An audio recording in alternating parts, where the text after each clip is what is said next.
половине июня заболел ковидом. Үзен Александр дип таныштырган иратка 37 яшь, сәламәтлек саклау тармагында эшләгән. Битлек киеп, кулларны даими эшкәртеп йөрдем. Ничек электергәнемне хәзергә кадәр аңламыйм ди. Компьютер томографиясе үпкәләренең 40% ялкынсынган булуын күрсәтә. Ковид перенес достаточно в тяжелой форме.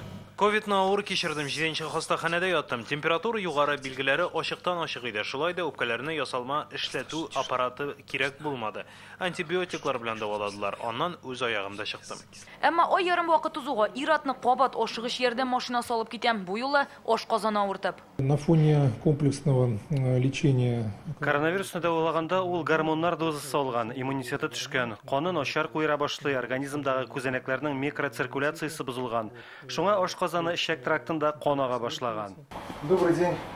Иратны башта Казанның 18-нче хастаханәсенә алып киткәннәр, анда тиз арада операция ясала. Икенче көнне үк ашказанының башка урыннары тишелүе ачыклана. Кабат операция органның бер өлешен кисеп алырга туры килә. Несмотря все-таки на это все лечение хирургическое и Әлеге хирургия чараларына карамастан ул РКБда реанимация бүлегендә ятты. Соңгы операциядан соң 2 көн узуга без тагын операция ясадык.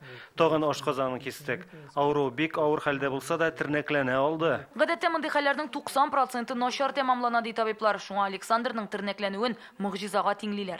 Ясно никогда не было. Язуның нәрсә икәнен дә белми идем. Моңа кадәр бер кайчан да ашказанымнан зарланганым булмады. Коронавирус шулай тәэсир ясагандырмы? Бер артлы 3 операция. Ниләр кичергәнемне аңлата да алмыйм. Якыннарым янында булганда гына җиңеп чыктым. Табибларга рәхмәт. Табиблар сүзенә караганда, шушы вакыт içендә Александр 20 килограммга ябыккан. Хәзер хәле яхшы. Бүген аны өенә җибәрделәр.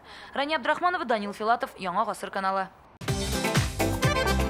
Көтелмәгән кунак көттереп кенә интернет челтәрләренә дә килеп җитте.